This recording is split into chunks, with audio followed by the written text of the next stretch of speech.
naka-challenge eh. Yung eksena pang naka-challenge, so yung mismong character ba is very challenging. I'll start Hattie to Lar. Yung aking character si Minda, touched ako sa character niya and I admire the character, and as I also am challenged to portray her. Kasi ano siya eh, parang she's so strong and very, ano ba yung character niya, very kahanga-hanga yung ano niya eh, yung pagka-wisdomful ng character niya. She's a woman. Sana, ay ano ba? Pero sana? Sana may ganun. Sana! Arlene. I play the role of Tita Connie. Usually kasi I play jolly roles, yung laging happy, laging sweet, ganyan. Pero now I'm kind of strict, medyo may tapang. Mas maraming beses ako nakasimangot kasi sa nakatawa. So abangan natin yung kakaibang Arlene yun. Yes. Yeah. Yes, I played the role of Gerald Medina. Very challenging po talaga kasi dalawa po yung babae sa buhay. Yun no! Bali tatlo, kasama yung nanay ko po.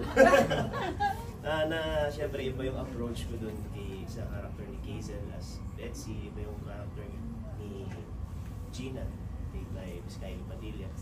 Magkaibang love, pero yung character ko dito is like a protector. Lahat ginagawa niya para sa family, sa loved ones niya, sa karelasyon niya, kung sino man yung kasama niya sa buhay.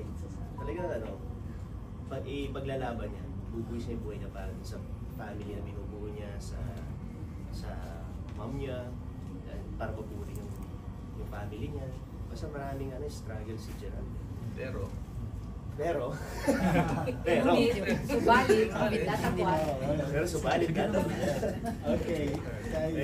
Gina. Ako naman. pero Na-inlove ako sa character ni Gina because she's not black and white. Very complex siya. I mean, in the story, she starts off very naive, and mabait siya, mapagbigay. Pero darating din yung time na bibigay siya sa temptation. Kaya magkakagulo kami ng best friend ko. And I love that kasi it's very human, it's very real. And paglalaban pa rin niya yung love na yun kahit na may masasaktan na tao. And I think magandang play talaga. And as a daughter? As a daughter, doon nalabas yung pagiging tigre ni Amihan. Amihan! Wrong show! Gina po! Labas mo yung brilyante ng hangin. Pagiging tigre ni Gina, yung pagiging palaban niya, doon nalabas to protect her father. maganda yung yung dynamics nila. Sa totoo lang, yung sinasabi ni Jack kanina, may kaugnayan yun sa karakter na ginagamit niya talaga. Siya nang hugot nun. Doon ako nagtataka, no? Pinakasalan niya yung ito, pinakasalan niya. Gina. So, iniwanan niya to. So, doon ako, talagang nakikita ko yung push and pull, no? Ano yung feeling ni Jack? Ay, hindi pala Jack, kasi tunay na buhay yun. Gerald pala. Huwag natin iahalo yung tunay na buhay.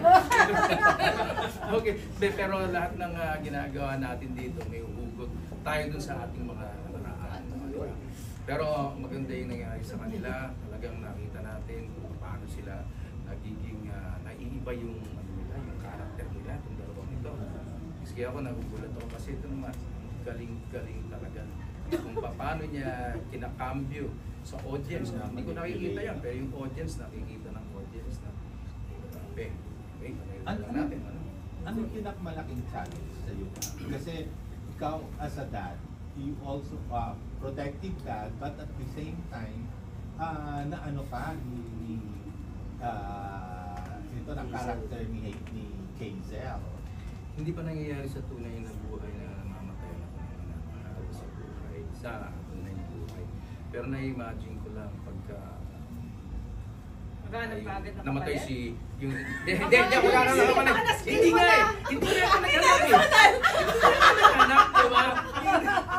Hindi ko naghanap si Snooki di syempre no namatay siya sa role no. Siyempre hindi ako makahanap ng kapalit. Hindi ako makahanap. Dahil love ko siya talaga. Yun, kaya lang, yung gustong kumuha sa akin, dahil gustong gumanti dito, hindi ko naman nakikita yung motibo niya. So, Ano lang yung nakita? Yung ganda. hindi, wala talaga. So, naawa naman, yun ang magandang word. Naawa naman ako sa kanya, syempre dahil mahal na mahal ka. So, bibigyan mo ng pansin yun. Ganun pala yun. At ang tao nalulungkot sa tunay na buhay, malungkot naman talaga nag-isa, tama? True. Uy, sabi mo, true, ha? Ano yung feeling? Anyway, okay, so, yan na po, nagtato ko sa aking role bilang isang kasi meron pa tayong ibang pag-uusapang mga role dito sa akin. Pero di pa po mamamatay si... Wala pa yun. Wala. Hindi rin mamamatay. Ako naman yung role ko naman as Betsy. Well, she grew up with nothing. So, very determined siya to rise above her circumstances and whatever it takes she will do. She's that desperate. So, ayun, on the surface, she's, parang happy-go-lucky lang, parang wala lang, pero on a deeper level, she's fighting battles that shaped her, ng past niya. Also, maiintindihan din siya ng mga tao kung bakit siya nagkakaganon, kung bakit siya masama. Hindi naman, katulad ng sinabi ko before na wala namang tao na pinili lang maging masama. So, yun, Alam mo, there is... nabilib ko kasi I'm sure nahihirapan ka sa role. Right? Nahirapan ako kasi hindi naman ako masama. Yan! Andre. Yes, so I played the role of Maki, best friend in Jurel. So as you can see, I'm very playful, very jolly. And the challenge for me here is, how do I convince the viewers and also my character and the rest of the characters here po kung paano ako nagiging seryoso. Kasi alam naman natin, we can attest to this, na meron tayong mga tropa, kaibigan, na kahit sobrang kulit, sobrang gulo, but in the times of need, kung kailangan nila maging seryoso, they give the great and best advice to your best friend. So, as a best friend ni Gerald, I always make sure na kahit anong mangyari, kahit napapatawa ko, nanggugulo ako, lahat ng mga sinasabi ko sa kanya tama.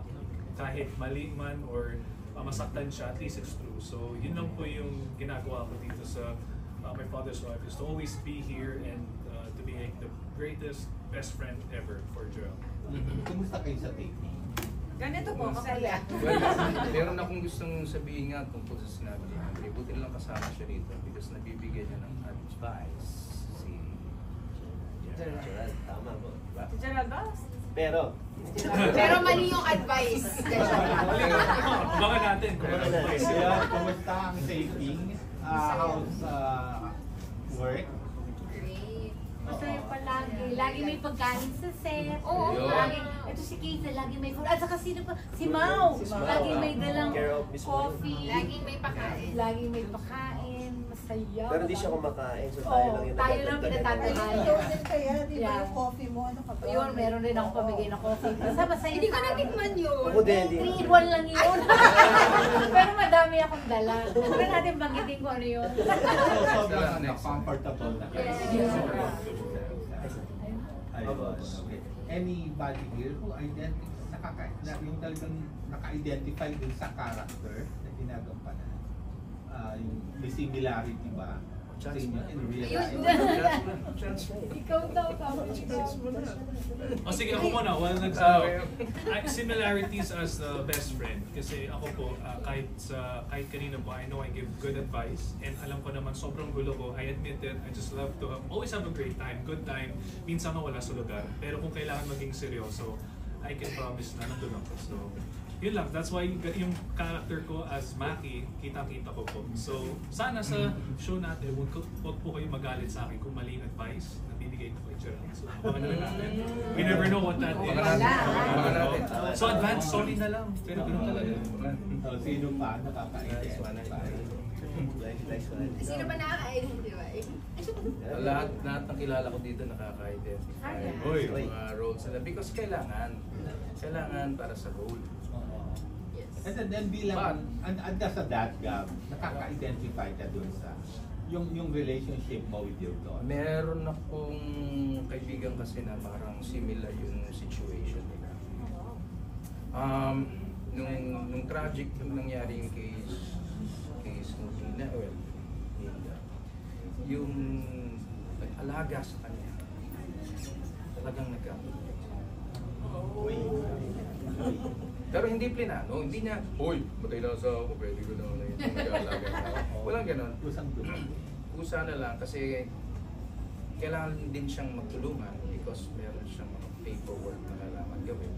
But at the same time, hindi ko naman sinasabi ginawa lang sa paperwork, tapos na-develop. Yun. Tunay na buhay yun. Ikaw, Kylie, have you been betrayed by a friend? Yeah. I think everyone naman, no? Oh, how was it? Parang lalim na. Sa susunod. Paano ba tayo word? Basta, I was very young. So, basta may trauma siyang kasama. Sino ko lang mo kanina? Grade school. Ash ko kanina. Teen. Sana ko. Oo, and ganun nga din yung nangyari. Tama yung pamilya. So, Lian, it was very hard to navigate. Pero Ang I'm nakuha mo? grateful kasi nagagamit ko siya sa craft. Ang nakuha mo. I think that's why God gave me Ibabalik an natin. actress. Kasi binagyan niya ako ng marami. Kasi last kasi nila doon. Bawal. Brewers. Ikaw, ikaw ba, nagkaroon ka na ng problem with a friend na ganyan ka Hindi siya? talaga Ang ganun dahil mo kabigat. dituloyin ka. Hindi pa naman, wala pa naman sa Ang awa bagay ng ng Diyos. Diyos. Wala pang ganung experience. Pero yung mga katampuhan. Kylie. And I'm not a person kasi who hold any grudges. So kung meron man in the past, baka nakalimutan ko na po. So yun. Oh, may question ako. Yung first. Kasi yung mga kasama natin dito, been in the industry for a number of years. Ikaw parang kailan lang, di ba? Sa GME, So, yes. So, saan mo na kukuha yung ano mo, yung galing mo? Yeah. Anak, meron ka ba? Idolo. Ikaw po ang idol. Yeah! Kaya Gabi, sabi ko ako, partner si Gabi Concepcion, hindi ako pwedeng mag-bucket. Arlene muna yung... Last na lang, Jack. Uy. Sa experience ng paano ka naka-identify? Pinag-agawan ka? Sanay naman na po tayo. Hindi, Hindi, joke lang. Alam ko talaga. Hindi, yun, never ko pa na-experience yun. Lagi po ako yung nandito. So, parang, yung sa character ko, nakaka-relate lang ako yung pagiging daming boyfriend niya, daming son. Lover boy. Lover boy. Lagi ka mag-loving sa girlfriend. Always dito. Yun naman dapat. Mas mahal mo sa kanila. Uy! Uy! Hinahal tsaka mahal. Uy! Uy! Ano? Abangan nyo na lang. Abangan nyo na lang. Okay. Thank you!